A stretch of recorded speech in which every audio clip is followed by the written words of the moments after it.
Salamat sa mapagpalayang pagmamahal. Welcome to our 365 Daily Devotion. Ako po si Alexander Gomez from Batch 3. At ang topic po na tatalakayin natin ngayon ay katapusan ng haba ng panahon. Ngayon po ang ating pag-aaralan ay tungkol sa Revelation chapter 21 verse 1 to 4. At buksan po natin ang ating puso at isip sa magandang salita ng Diyos.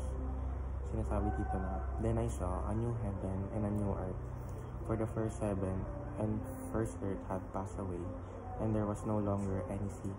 I saw the holy city, the new Jerusalem, coming down out of heaven from God, prepared as a bride beautifully dressed for her husband. And I heard a loud voice from the throne saying, 'Look, God's dwelling place is now among the people, and He will dwell with them. They will be His people, and God Himself will be with them and be their God. He will wipe every tear from their eyes. There will be no more death, or mourning, or..." Teaching number 1. 3 crucial and end times teachings. God controls the future. Sa gitna ng kawalan ng katiyakan sa mundo, isang katiyakan ang mayroon tayo. Ang Diyos ang may hawak ng lahat ng bagay.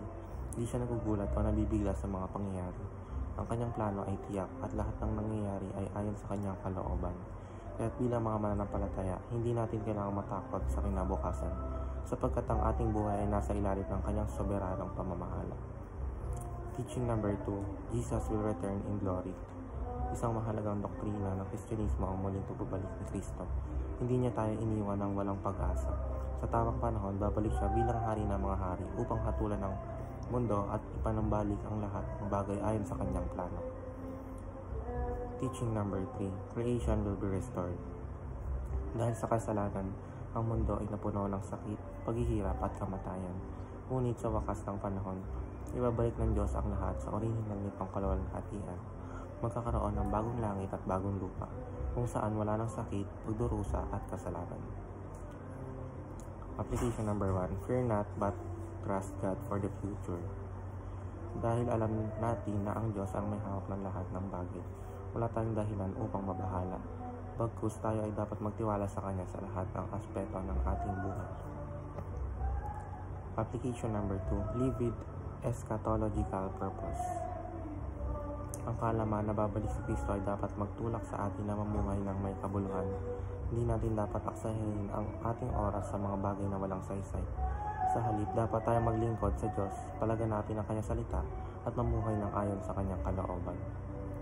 Application number 3. Hope in Christ's return.